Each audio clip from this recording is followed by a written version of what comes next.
ओम नमो भगवते वासुदेवाय नमः। पुरुषोत्तम मास की ठाकुर जी की जय हो। जय श्री राधा कृष्ण। दोस्तों आइए आज हम सब सुनते हैं अधिक मास की कहानी।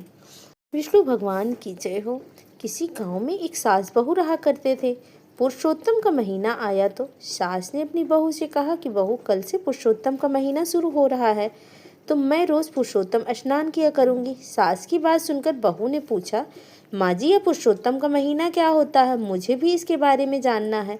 तब सास ने कहा, बहू, जिस महीने में सूर्य की संक्रांति नहीं होती अथवा सूर्य एक राशि से दूसरी राशि में नहीं जाते, वो महीना 2 बार आता है, इसे अधिक मास कहते हैं। और यह महीना 3 साल में एक बार आता है। इस अधिक मास को ही पुरुषोत्तम मास भी कहते हैं। यह भगवान विष्णु का सबसे प्रिय महीना होता है। इसमें सुबह जल्दी उठना चाहिए और नारायण नारायण करना चाहिए। तब बहू ने कहा, माँ जी, यह तो मैं भी जान गई कि पुरुषोत्तम मास क्या होता है। अब यह भी बता दो कि यह नारायण, तारायण और परायण क्या होता है। तब सास ने कहा, सुबह जल्दी उठो, नदी तालाब में स्नान करो, फिर वहाँ से जल लेकर सूर्यदेव को अर्पित कर दो, इसे नारायण कहते हैं। फिर वही ध्रुव तारे के दर्शन करो तो इसे तारायण कहते हैं। अब परायण का मतलब होता है भगवान की पूजा करके पूरे महीने रामायण का, भगवत गीता का पाठ करो, इनकी कथा पढ़ो तथा पुरुषोत्तम भगवान की कथा पढ़ो, इसे पारायण कहते हैं। इस तरह से नारायण, तारायण और पारायण किया जाता है। तब बहू कहती है कि माँ जी, अधिक मास व्रत का इतना पुण्य है तो मैं भी यह व्रत जरूर करूँगी। तो सास कहती है, नहीं नहीं, तुम मत करो, मैं ही करूँगी। अगर तुम भी व्रत करोगी तो घर का काम कौन करेगा? वह चुप रह जाती है, लेकिन मन में ठान लेती है कि मैं भी यह व्रत जरूर करूँगी, चाहे मुझे माँ जी को बिना बताए ही करना पड़े। दूसरे दिन पुरुषोत्तम का महीना शुरू हो गया तो सास बहू जल्दी उठी और तालाब पर नहाने चली गई। सास के जाने के बाद बहू उठी और सोचा कि अब मैं तालाब पर तो नहीं जा सकती हूँ। उसने मटके में पानी देखा तो पानी नहीं था, लेकिन जिसमें मटका रखते हैं उसमें थोड़ा सा पानी भरा हुआ था। तो उसने उसी पानी से नहा लिया और कुएं से ताज़ा पानी लाकर नारायण तारायण किया। उसके बाद उसने जल्दी घर का सारा काम निपटा दिया। सास घर आती है और तब बहू सब काम कर लेती है। ऐसे करते करते कई दिन निकल गए। एक दिन की बात है, बहू को काम करने में थोड़ी देर हो गई और वह कुएं से पानी भरने गई। उसने कुएं से पानी भर लिया, लेकिन जैसे ही उसने घड़ा उठाया तो वह घड़ा उठे ही ना। वह बार बार कोशिश करती रही, लेकिन घड़ा नहीं उठा। वह सोचने लगी कि मैं रोज़ तो पानी भर कर ले जाती हूँ, फिर आज यह घड़ा क्यों नहीं उठ रहा है। तब वह इधर उधर देखती है कि कोई मिल जाए तो वह घड़ा उठवा ले। तभी उसे एक लड़का दिखाई देता है। वह उस लड़के को बुलाती है और कहती है कि भाई, जरा मेरी मदद कर दो, मेरा यह घड़ा उठवा दो। तब वह लड़का उसका घड़ा उठवा देता है और कहता है, सास नहावे कुंडे और बहू नहावे कुंडे। यह कहकर वह चला जाता है और बहू भी चली आती है। अब रोज ऐसा ही होने लगा कि बहू पानी भरने आती और पानी भरकर घड़ा नहीं उठता। रोज वह लड़का उसका घड़ा उठवाता और रोज यही कहता, सास नहावे उंडे और बहू नहावे कुंडे। तो एक दिन बहू ने पूछा, तुम रोज ऐसा क्यों बोलते हो? तब वह लड़के ने कहा कि क्यों, रोज तुम नहाती हो तो कुंडे के पानी से, लेकिन कह रहा हूँ। बहू ने कहा, तुम्हें कैसे पता? तब उस लड़के ने कहा, मुझे सब पता है।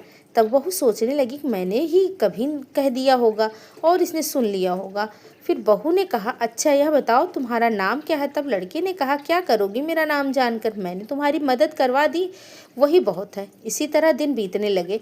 बहू रोज नाम पूछती, लेकिन लड़का अपना नाम नहीं बताता। एक दिन बहू जिद करने लगी कि अपना नाम बताओ। तो लड़का वो कहता है कि ठीक है, मेरा नाम दामोदर है।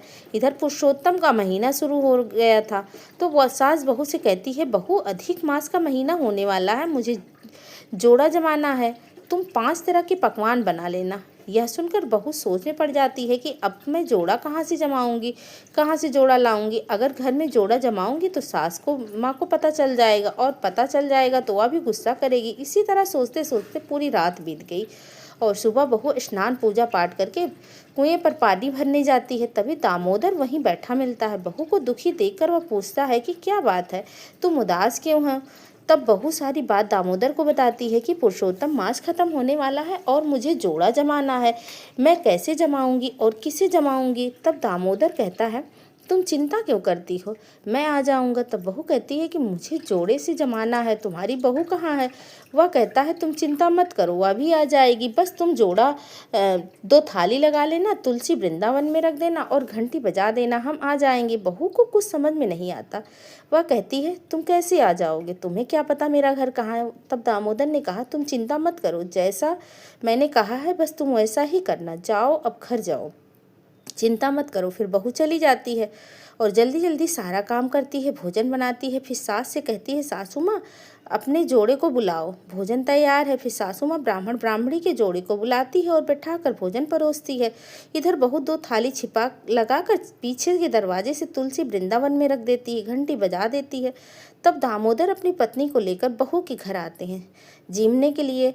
वह उन दोनों को बिठाती है और भोजन करवाती है। सासू माँ ब्राह्मण ब्राह्मणी को भोजन जमा रही थी और वह रसोई में अपने जोड़े को बहू को भाग कर चौक में सासू माँ के जोड़े को खाना दे आती है और रसोई में दामोदर और उसकी पत्नी के जमाती है। फिर सासू माँ का जोड़ा जिम लेता है तो बहू देखती है कि सासू माँ जोड़े को पैसे दे रही हैं, दक्षिणा के रूप में कपड़े भी दे रही। तब बहू रसोई में के अंदर जाती है और सोचती है अब मेरे पास तो कुछ भी नहीं है, दक्षिणा में मैं देने को मेरा व्रत तो अधूरा रह जाएगा। तब दामोदर उसे देखते हुए सोचने लगते हैं कि यह फिर से किसी चिंता में पड़ गई है। तब वह उससे पूछते हैं कि अब क्या हुआ, क्या सोच रही हो।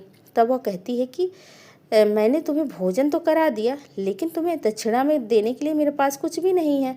तो दामोदर ने कहा कि कोई बात नहीं, ऐसा करो तुम तुलसी के पत्ते तोड़ लाओ और मेरे हाथ पर रख दो।